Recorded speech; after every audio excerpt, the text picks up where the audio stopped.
Hello and welcome everyone to a very special episode of Please, a Halloween episode where we will be discussing masks and not just the masks we wear on a day like today when we're chasing away evil spirits and having some fun out in the world, but the masks we wear day to day that we may not even know we're wearing. Monselete, how are you?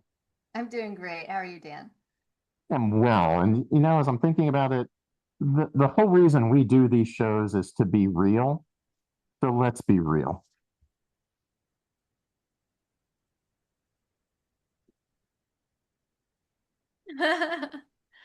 Yay, happy Halloween, everybody.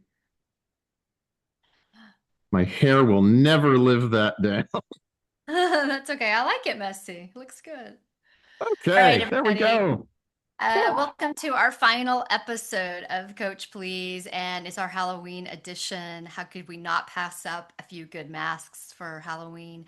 And today we're actually talking about the masks we wear, not in a coaching session, but as coaches outside of coaching.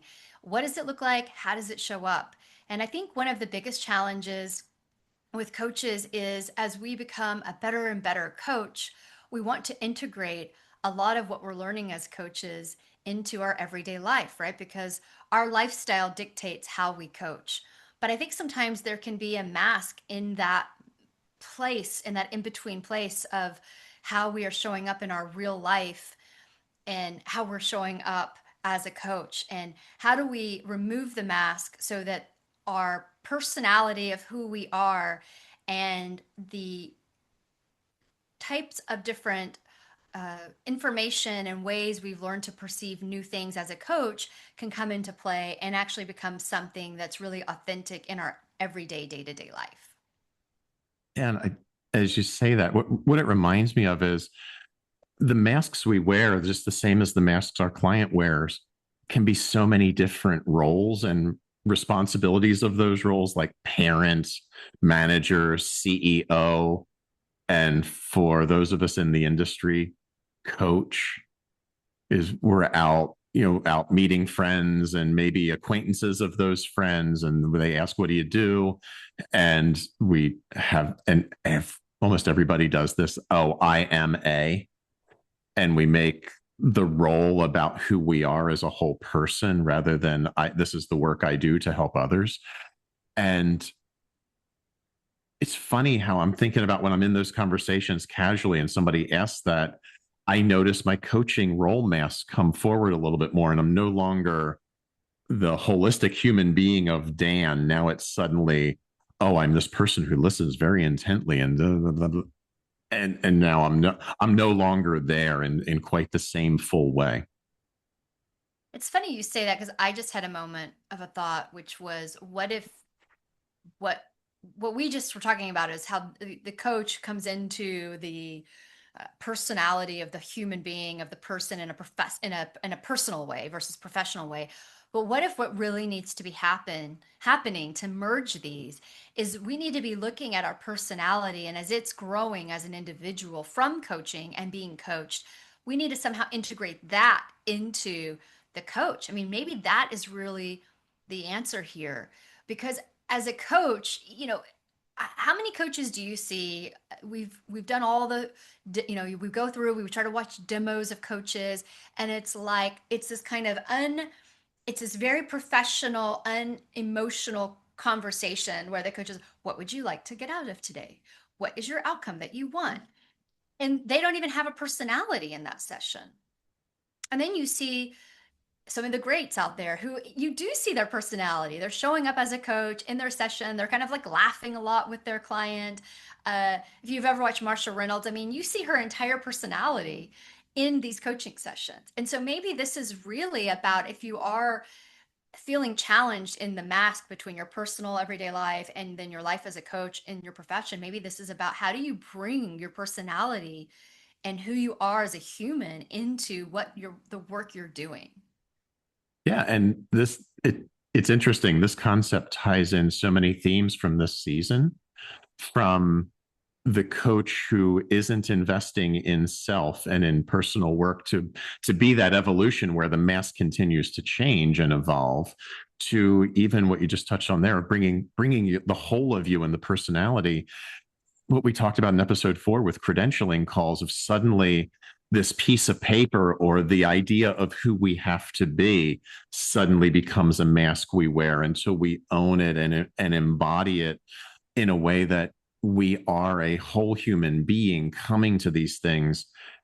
And how do we put a mask on ourselves and our expectation of, oh, I'm now being a coach in this space that in some way isn't the wholeness of me, rather than bringing the wholeness of me in and just asking questions in a different way. Or when we think about who we are when we're marketing, Mm. and when we're marketing our services, we have to be the expert. We have to present ourselves as the expert and believe in ourselves, because if we don't, who will? And why would somebody hire us?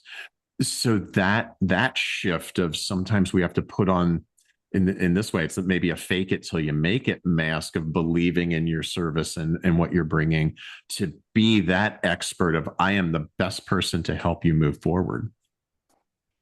Yeah, and so that, that's making me think, I guess in life we wear many masks, whether they're real or not. And you said, there's the parent, there's the mother, there's the wife, there's the sister, and we're multidimensional beings. We're multidimensional, which means we are not always going to show up the same way every time in every scenario. And I think that that's okay. In fact, I remember going back many, many years ago when I was in high school, I had all different kinds of friends, but I remember some of them thought I was really fake. And maybe I really didn't know who I was, but I did know that I was very multidimensional. I had all these people expecting me to show up one way, dress one way, listen to one type of music. I couldn't listen to 20 different types of music or that would be fake.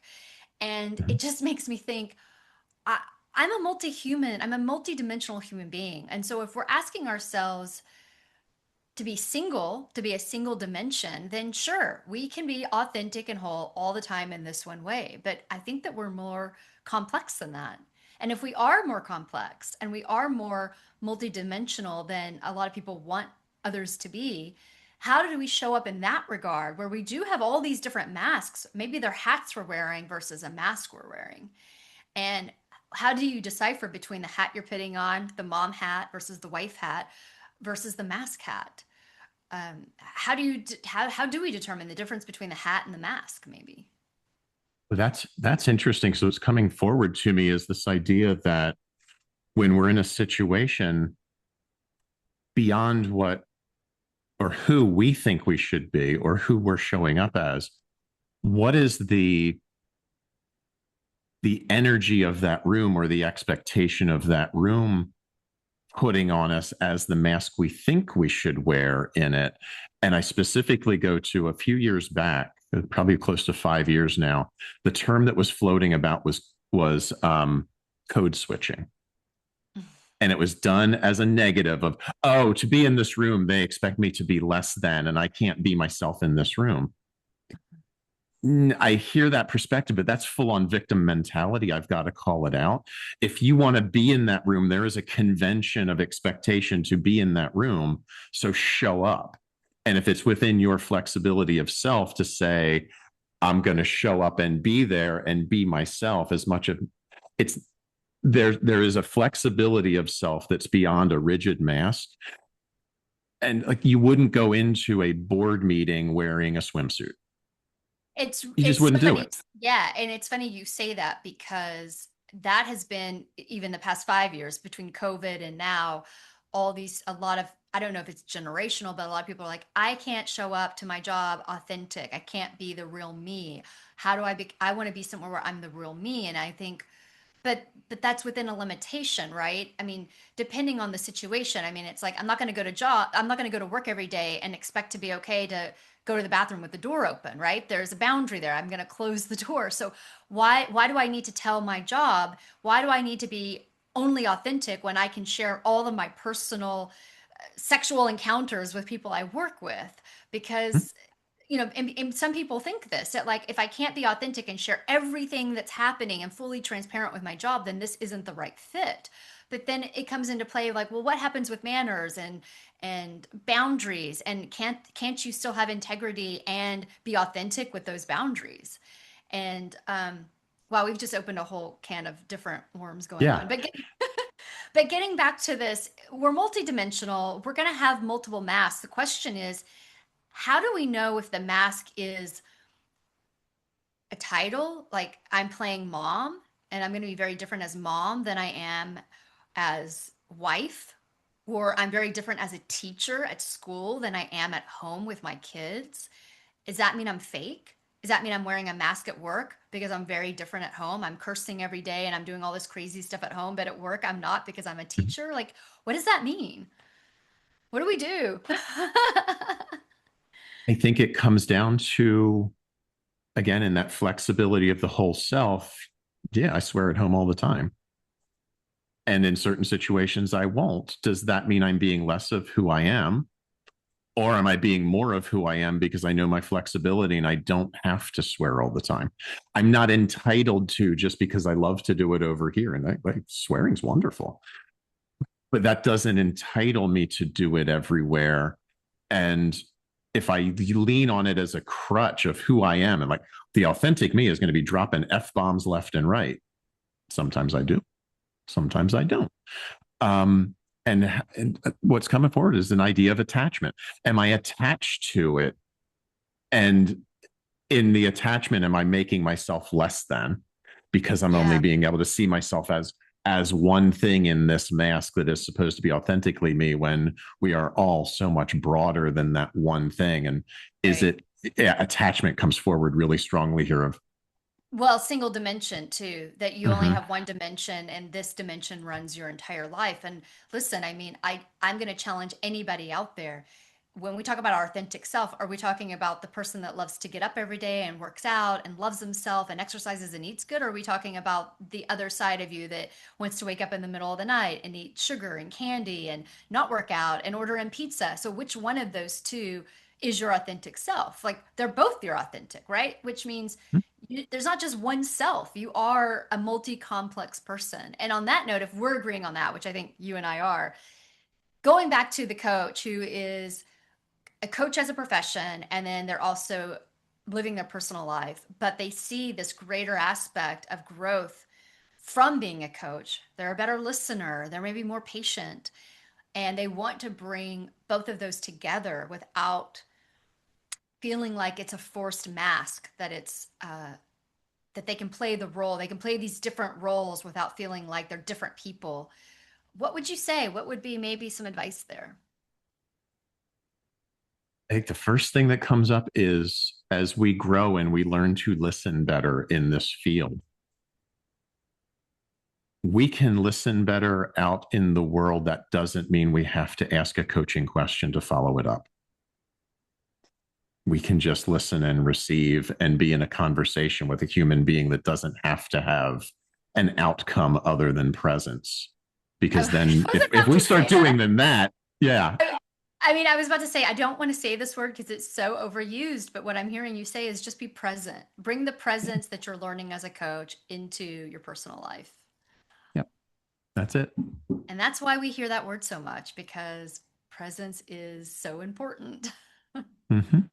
Because I'm not going to have a conversation with a friend of like, what would you like to get out of this conversation today? Who do you need? I might ask, who do you need me to be?